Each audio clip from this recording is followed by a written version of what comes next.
Yo, unless you live under a rock, you are unaware that LeBron James has finally played an NBA game in this 2025-2026 season. Man, I don't know about y'all. While I have been enjoying the basketball games, while I have been enjoying, the ratings, the product overall on court, the YNs putting on in the NBA, I kind of missed the old fart. You know what I'm saying? So it was good to see this past Tuesday night LeBron James take to the court in LA for a home game versus the Utah Jazz. In this episode, we're going to talk about some records that he set, records and achievements that he passed just in that game itself, as well as we're going to give LeBron James some flowers and some recognition, much deserved. Even though I'm going to do that, some motherfuckers still going to say I'm hating. But you know what? It is what it is. Let's talk about it.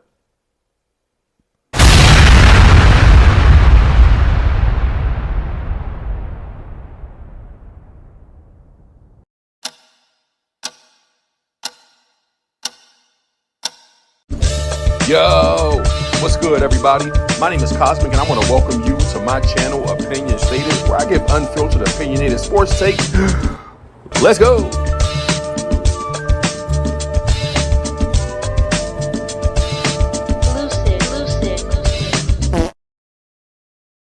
Yo, what's good, everybody? My name is Cosmic. I want to welcome you back to my channel, Opinion Stated. Man, I've been away for about, I don't know, a week or two. But really happy to be back here with this episode. If you've already seen the thumbnail and you saw that intro, then you know exactly what direction I am headed into in this episode. Before I dive too deeply into the content, do me a huge favor. Like the video. Liking the video helps us cruise along Algorithm Avenue, helps us get into the presence of individuals just like yourself who might be interested in this kind of content. And also click that notification bell and subscribe to the channel, because doing so helps you to stay notified as to when my newest episodes are uploaded. And you can deep dive through and binge watch some of the already phenomenal episodes. But in this one, man, I've got a great episode planned for you. I promise. Without further ado, I am entitling today's episode, Le Old Fart Returns. Man, so like I said, it's been a great NBA season for me, enjoying the games, man. I've thoroughly enjoyed the games. A lot of shockers in this season, like presently, as I record this episode, the Detroit Pistons are the best team in the East right now. You know what I'm saying? The Lakers are off to an incredible start in this season, 11-4. So a lot of great things are happening. The Oklahoma City Thunder, of course, are 14-1.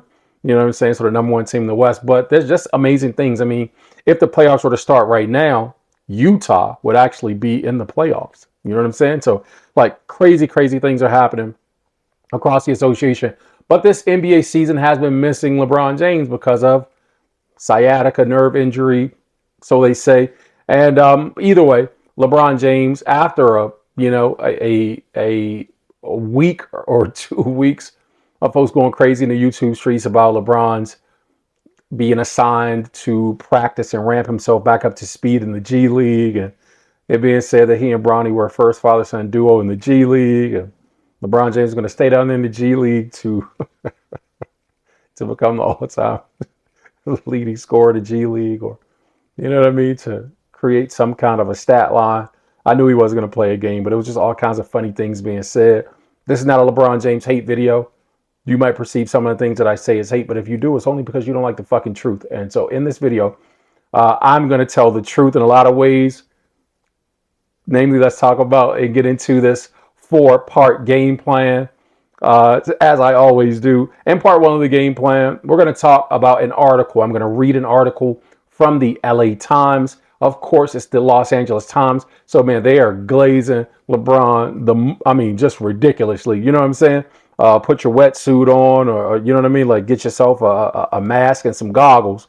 Because, this glaze is crazy. It's going to be flying all over the place in this article, as I share with you. Pause.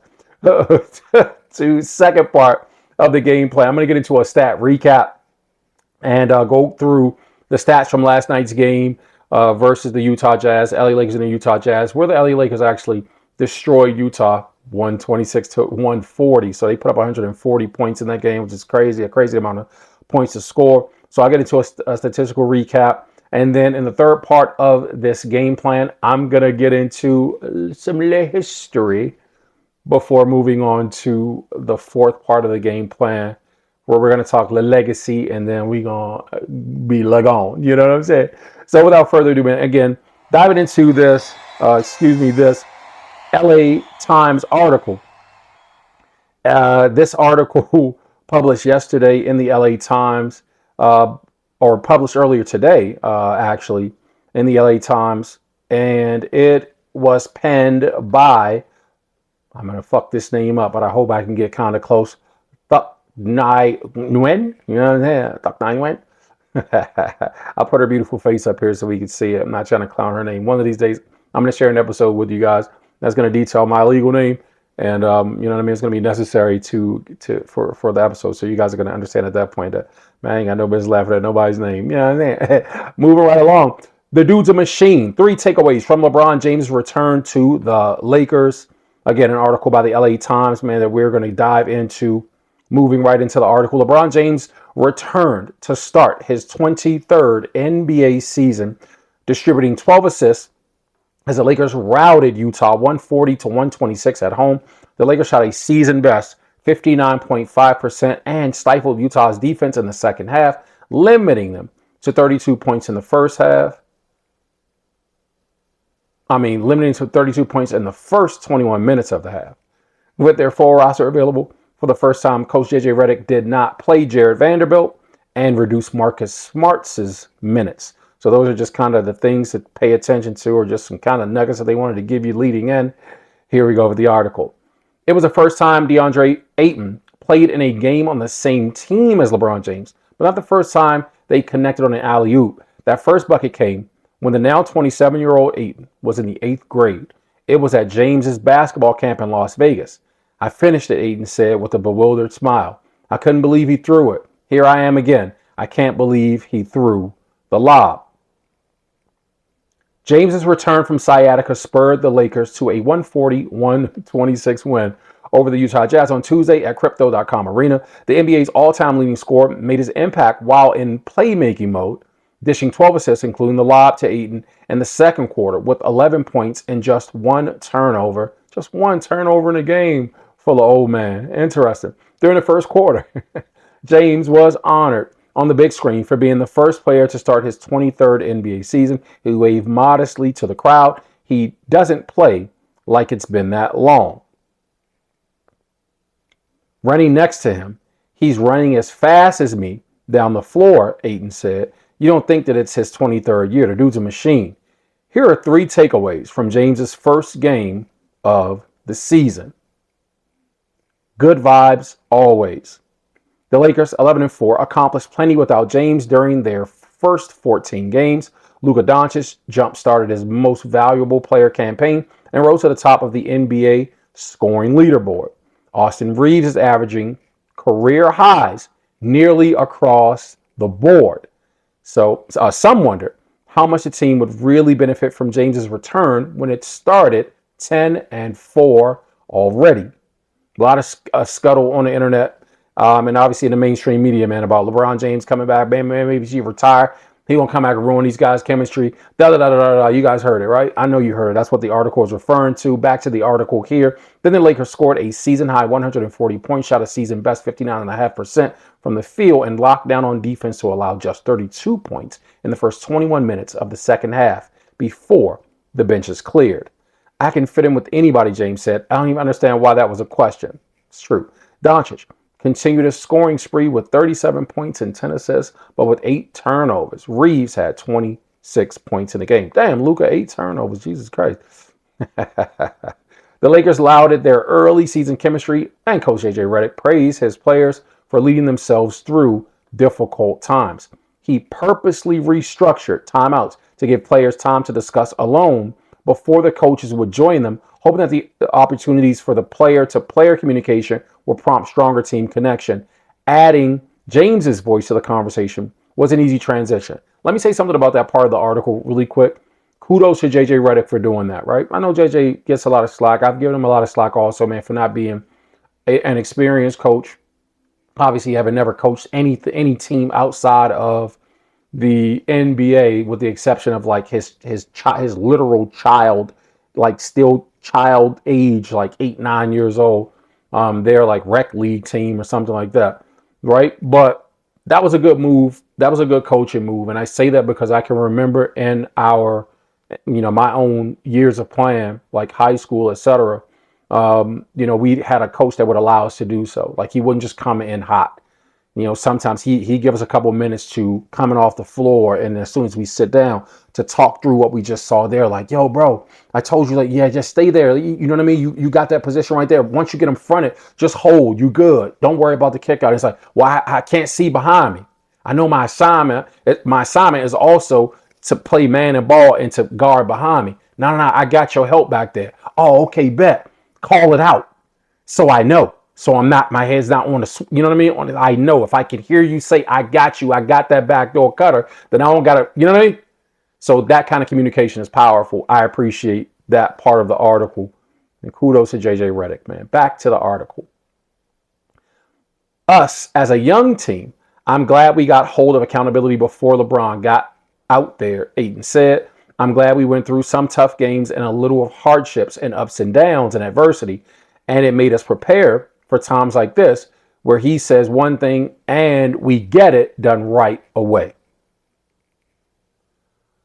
Back to the article. The Jazz, 5-9, knocked the Lakers back with guard Keontae George making 5 threes in the first half and 23 points on 9 of 15 shooting. Utah jumped out to an 11-point lead in the first half, but the Lakers tied it with 18.8 seconds left in the second quarter and went into halftime down by 4, prepared to make a push. I think the word we were using as a coaching staff was our poise as a group, Redick said. Not overreacting, not pulling apart, problem solving, all that stuff in real time, just continuing to play. That at times was missing last year, and for us to get that on the first night fully healthy was really good. Second half surge. The Lakers shot a blistering 65.9% from the field in the second half en route to their season best scoring performance, but they said the catalyst was their defense. The Lakers finished the third quarter on a 21-5 run capped by a three-pointer from Gabe Vincent when he scooped a low pass seemingly off of his shoelaces and hoisted it at the buzzer. The Lakers forced 11 missed shots during the run and allowed just 2 offensive rebounds, finishing defensive possessions quickly on the glass and pushing the ball ahead. I'm starting to realize this team. What gets us going is our defensive stop, said Ayton, who finished with 20 points and 14 rebounds. That's what keeps our momentum pushing. After giving up 71 points in the first half, Redick challenged his team at halftime to simply guard. George had just 11 points in the second half. Markkanen was held to just 9. The Lakers have shown stretches of defensive dominance in the last 2 games. They locked Milwaukee down for 34 points in the first half. In the first half last Saturday. Third takeaway, the odd men out. The Lakers were whole for the first time this season, as Vincent ankle also returned alongside James. With the whole roster finally at its disposal, Redick changed up his rotation and left some mainstays on the bench. Jared Vanderbilt, who was averaging 18.4 minutes per game and was one of just 2 players who had appeared in all of the Lakers' first 14 games, didn't play Tuesday. Let that sink in for a second. Jared Vanderbilt, who was averaging 18.4 minutes on the season, played in all 14 games prior to last night's game, all of a sudden didn't play.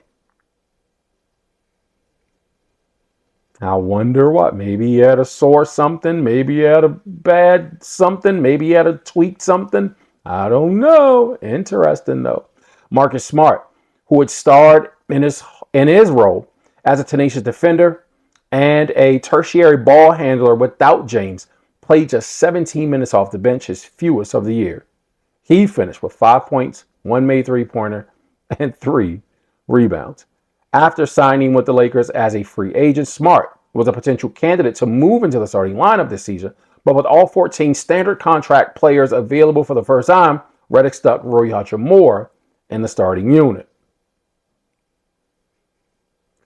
Hachimura, who finished with 6 points and 4 rebounds Tuesday, have been averaging a career-high 15.8 points on a sizzling 57.7% shooting.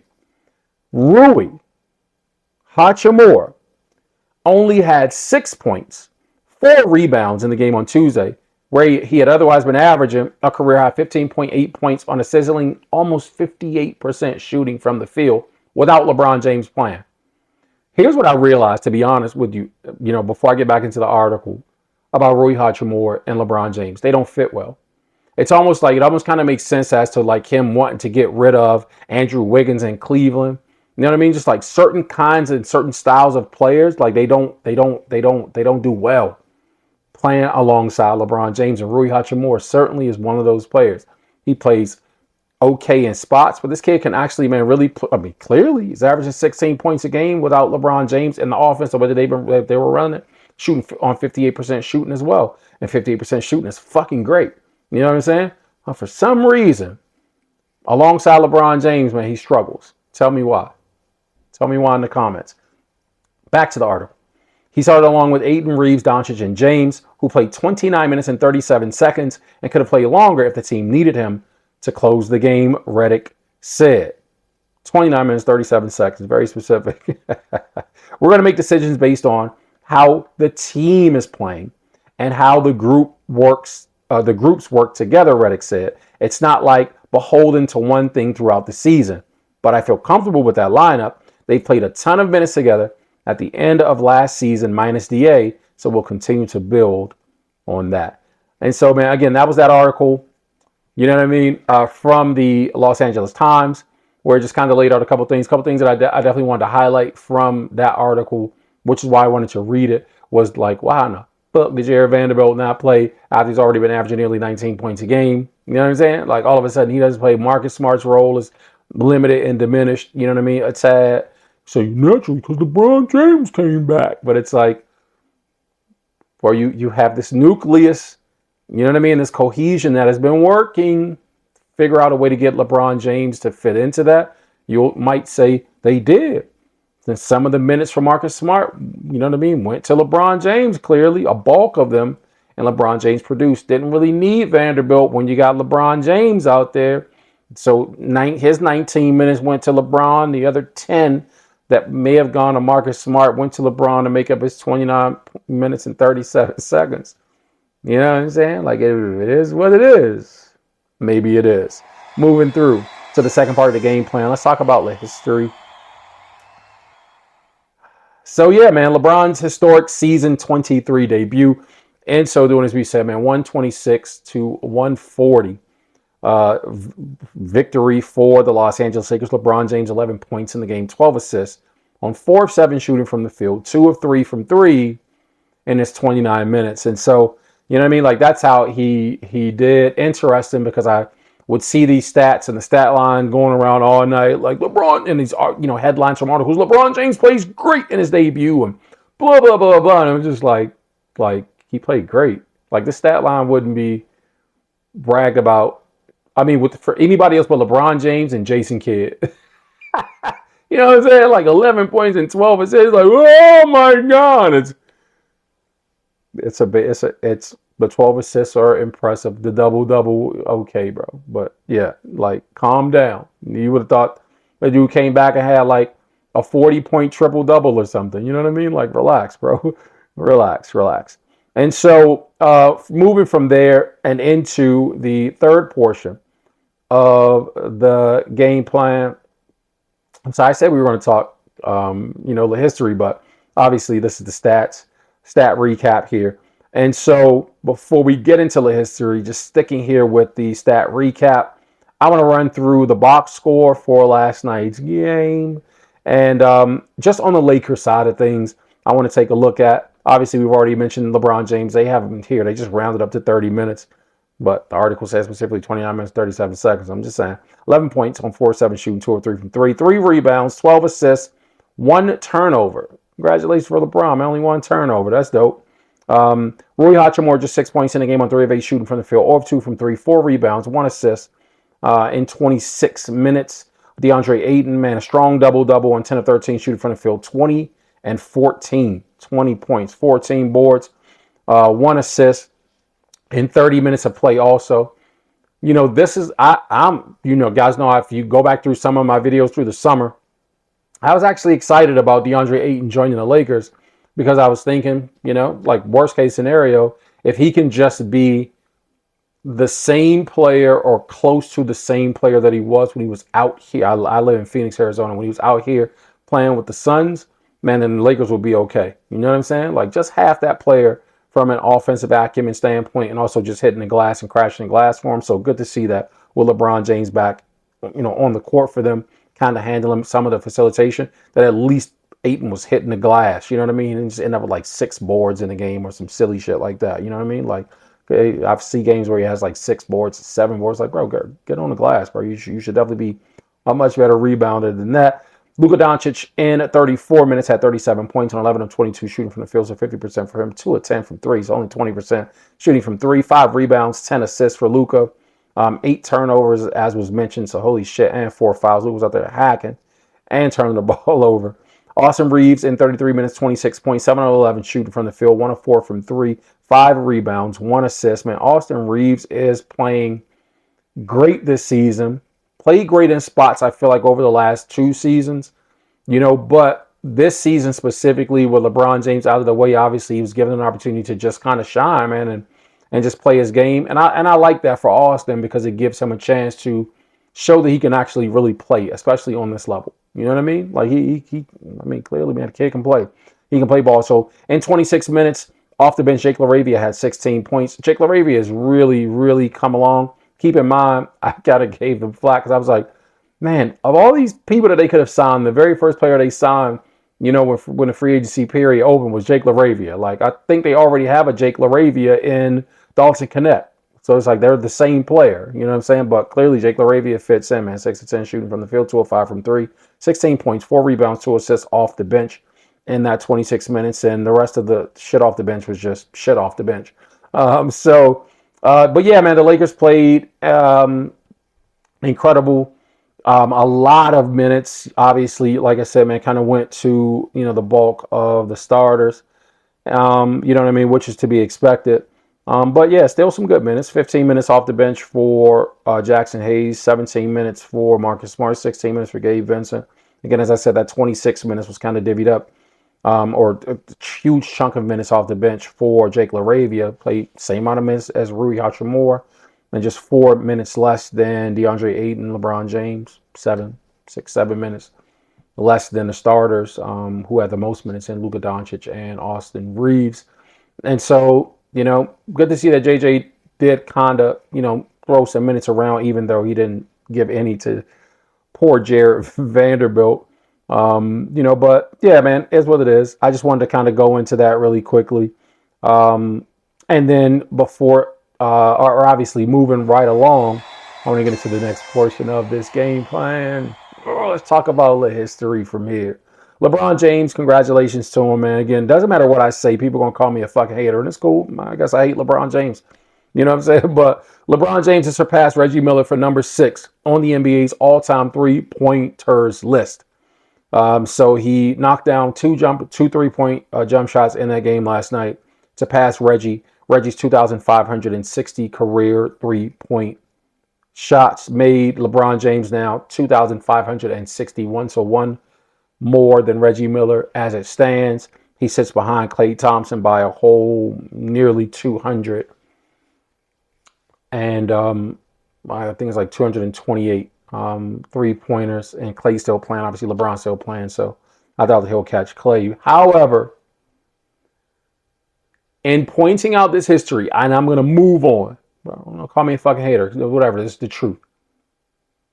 I know before any of these morons start fixing their little traps to be like, man, LeBron ain't even a shooter and he done passed Reggie Miller.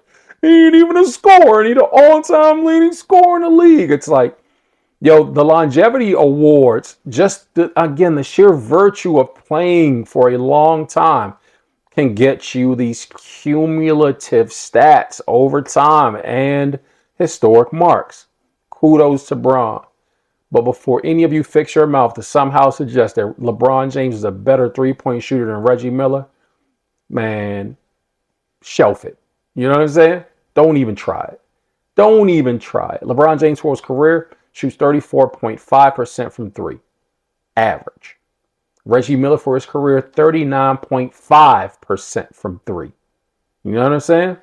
Don't do it. I don't even want to hear it, bro, because it's just going to annoy me when folks start doing it, and I know they can't wait to be like, LeBron James is better than what he got more threes than him, don't he?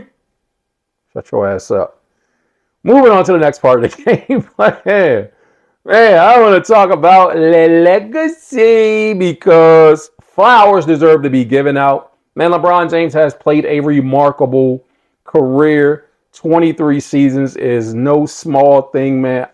My hat's off to the kid. You know what I'm saying? Kid to me, because I'm like 8 years older than the guy. But you know what I'm saying? Like, it's no small thing, man. And so I started seeing graphics going around and people saying all kinds of things about him. And you know what I'm saying? Folks in the legacy media today can't stop flying his flag. And all the little LeBron, you know what I mean? The little LeBron fanboys and fangirls are just excited today in these YouTube streets. So they're throwing all these stat lines and stat sheets and hyperbolic takes. And it was just, as the homie Charles would say from Dreamers Pro, man, it was just a whole bunch of honey slathering, you know what I'm saying? Like going on all over the place today. And so, although I want to, you know what I mean, like put things in perspective and keep things real, man, I want to give LeBron James his props. And so, as you can see here on the clipboard for this fourth portion of the game plan, you know, let's talk about LeBron James and his all-time regular season ranks. And so, first of all, you know, he ranks first with 23 seasons played. Congratulations to LeBron. Congratulations. You know what I'm saying? Just going straight down on the left side here. 5,900 or 59,000 rather, 72 minutes played in his career, more minutes than anybody. First in minutes, man. LeBron James has got a lot of minutes on those wheels. 1,563 games played as of last night, second most games played all time. 42,195 points to his credit in the regular season, most all time. So number one, 10,010 wins in his career, third most wins of any player to ever play the game. So that's, you know, also another feather in LeBron James's cap. 2,561 three-pointers made. We just said he passed Reggie Miller for sixth place on that list. Not a better three-point shooter than Reggie, not percentage-wise, but he has more makes. I guess that's good enough for something. It's good enough for sixth place at least. It's also on LeBron's resume of all-time achievements. And 15,492 field goals made, second most field goals made all time, second behind Kareem, who I think has like 300 or so more field goals made. So LeBron James will probably pass him. He plays long enough in his career, past that too. But second, nonetheless, here, 8,650 free throws made, second most free throws made of his career. I just know the fanboys are just, your hearts are swelling with all these acts. I know it. It's okay, but I just wanted to, because people are always going to call me a hater. I just want to make sure that I say some nice things about LeBron James for a change, right? 2,346 steals in his career, sixth most steals all time. And so, man, if you know what I mean, like what could you say bad about him? You know what I mean? Like, man, that's the GOAT, bro. I don't know how y'all be arguing that this dude ain't the GOAT after you like said, let's list all this stuff out. Y'all be talking about you want to tell the truth, and then it's like you lay out the truth, and y'all hate it. 5,471 turnovers in his career for LeBron James. 5,471, that's first all time. 18,108 missed field goals in his career. That's enough for first all time. 3,090 missed free throws in his career. That's enough. That's enough for fifth all time. 4,763 missed three-point field goals. That's the most three-pointers missed by anybody in the history of the NBA. 108 playoff L's in his career. That's enough for first. Most losses in playoff history. 533 regular season L's. That's the second most losses of any player to ever play the game. 292 playoff games. That's first all time. Hats off to LeBron James. And 184 playoff wins as well, man. It's first all time. I just wanted to lay out all the firsts and the seconds and the things to put them in top 5. You know what I'm saying? If a couple of them were in there and you happen not to like them, man, not take it up with yourself, man. You know what I'm saying? I'm just sharing the facts here on this channel. And so, again, man, I'm excited to see how the season plays out moving forward. Not sure how that's going to play out. Not sure what's going to happen, but I'm here for it. Hopefully you guys will be here for it throughout. And as the season goes on and as I produce additional content, man, that's been the basis of this episode. Like the video, subscribe to the channel on your way out. I will catch you guys in the next episode. Take care of yourselves until then. Blessings.